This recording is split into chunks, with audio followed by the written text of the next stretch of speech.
Thomas Lembong, mantan Menteri Perdagangan yang dikenal sebagai Tom Lembong, menghadapi ancaman hukuman penjara seumur hidup setelah ditetapkan sebagai tersangka dalam kasus dugaan korupsi impor gula.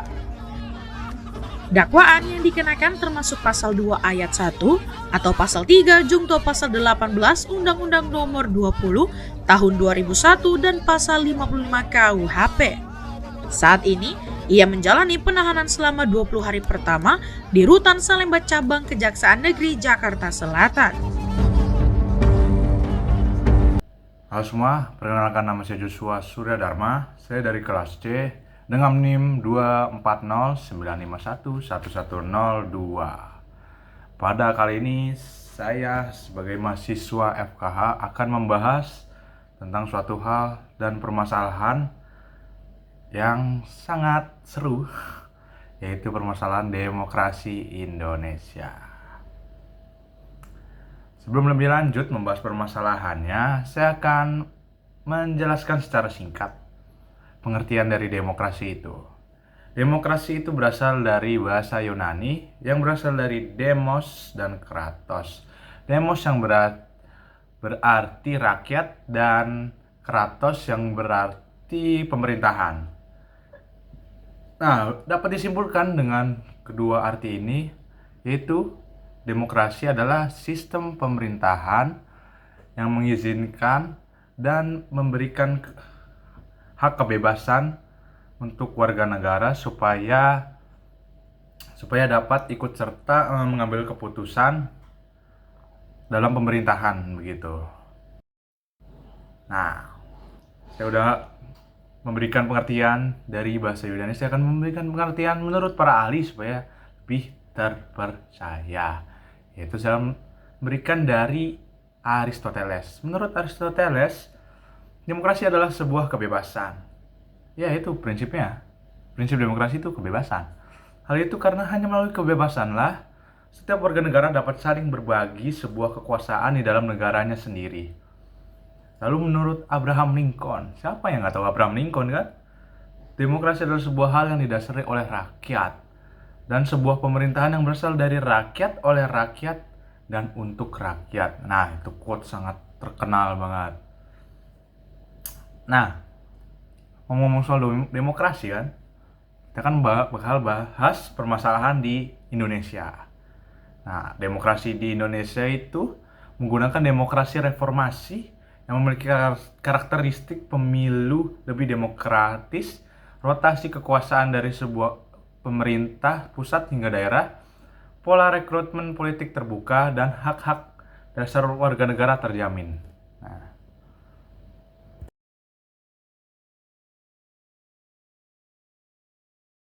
udah pengertian, sekarang saya akan memaparkan permasalahannya.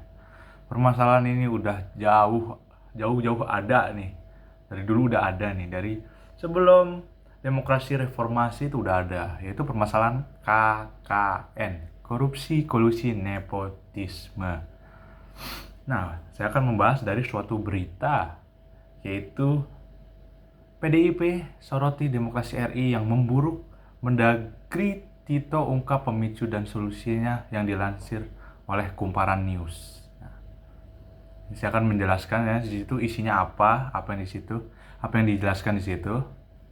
Akan saya jelaskan.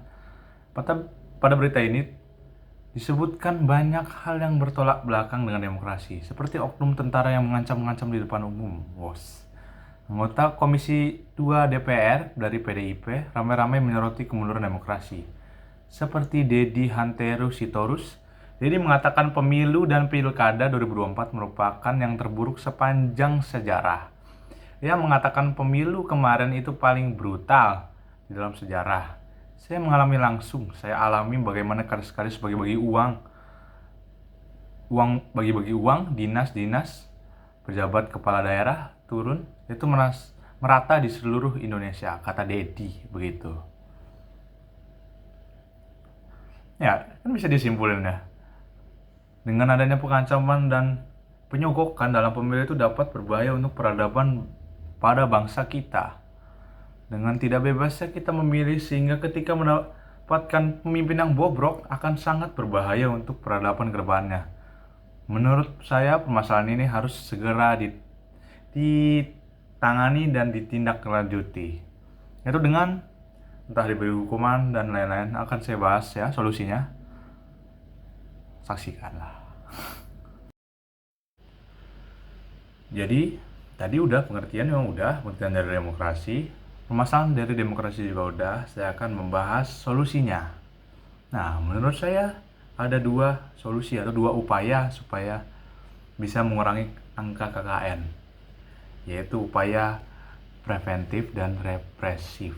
Nah, untuk upaya preventif atau pencegahan itu dengan diadakannya seminar-seminar atau diadakannya penyuluhan gitu untuk supaya jadi warga yang jujur dan jangan mau menerima kayak penyogok begitu.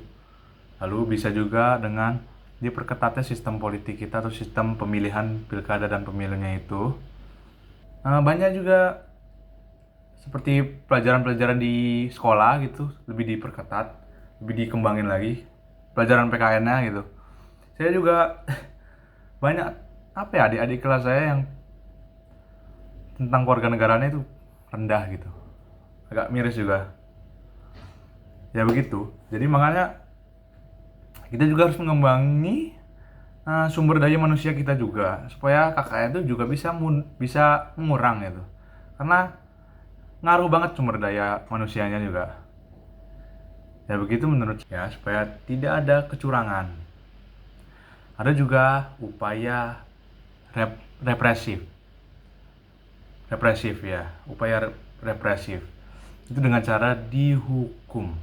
Jadi misalnya ada anggota DPR yang melakukan korupsi, dia ini tidak boleh menyalonkan diri lagi atau tidak boleh ada lagi di sistem pemerintahan kita gitu, karena dia menyalahgunakan kekuasaannya dia dan mengambil hak orang lain. Itu bertolak belakang dari demokrasi ya, walaupun hukumannya juga kayak mengambil hak dia supaya untuk dipilih, tapi menurut saya sah-sah aja karena dia mengambil hak orang lain. Jadi itu adalah konsekuensi dia. Nah, bisa juga dipenjara. Tapi menurut saya di Indonesia untuk dipenjara itu kayak apa ya?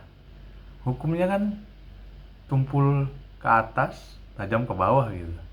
Ada saya lihat di berita-berita ada yang penjaranya malah enak gitu, ada fasilitasnya dan lain-lain.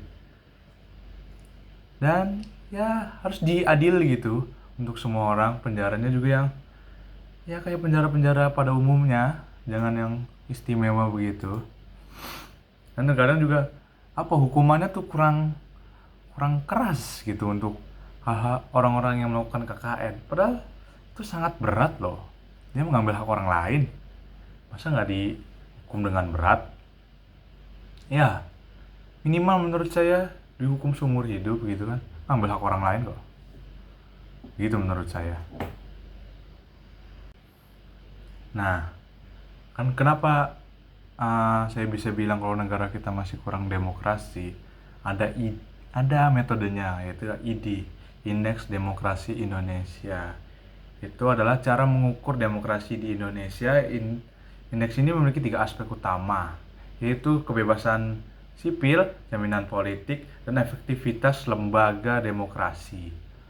Nah, saya hanya akan membahas yang lembaga demokrasi karena kita membahas tentang KKN, yaitu di sistemnya, yaitu pemilu yang ya ada 3 indikator ya, 5 maaf, yaitu pemilu yang bebas adil, apakah peran DPRD-nya juga melakukan tugasnya dengan baik, peran partai politik, dan peran birokrasi, dan peran peradilan yang independen.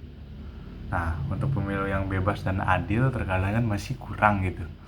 Untuk tadi kan di permasalahan juga udah ada penyogokan, apakah itu adil? Kan enggak gitu. Peran partai politik juga, peran birokrasi dan peradilan yang independen, apakah independen? Nah, sekiannya dari saya, gitu yang telah saya sampaikan gitu. Maaf jika ada kekurangan dalam video ini. dan minta maaf atas jika ada perkataan yang salah dari saya. Saya masih mahasiswa, mohon kritik dan sarannya. Terima kasih. Saya Joshua Suradharma pamit undur diri.